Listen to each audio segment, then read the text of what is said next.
सुस्वागतम मैया रानी का करो सुस्वागतम।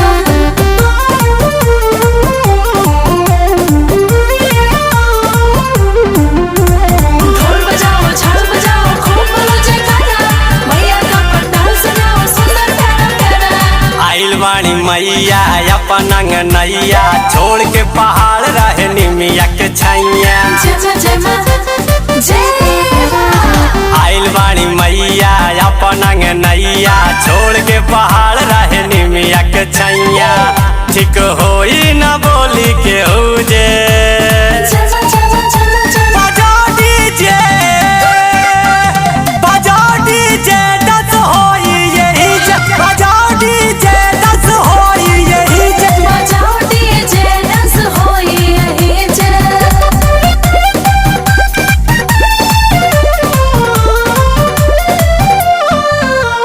जय हो मैया जय हो मैया जय हो मैया जय हो मैया।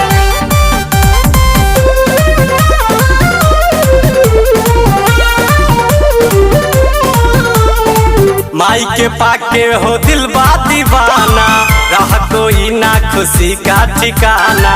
आज हमें कोई रोक न पाई कर पंडलवा तर जम के नचाई।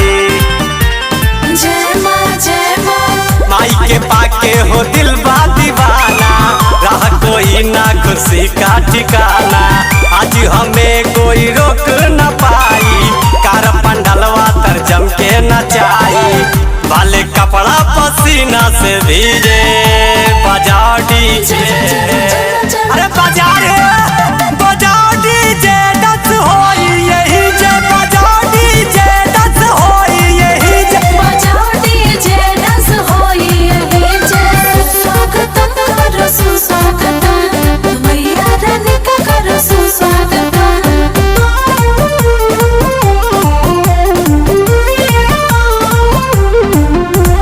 ढोल बजाओ झाल बजाओ खूब बोलो जयकारा मैया का पंडाल सजाओ सुंदर प्यारा प्यारा।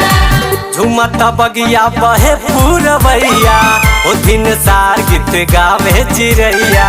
माई कृपा से कहे के दीवाना साहेब लकी भैल बाड़े गवैया।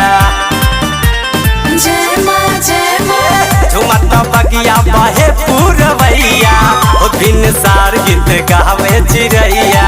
माई कृपा से कहे के दीवाना साहेब लकी भैल बाड़े गवैया।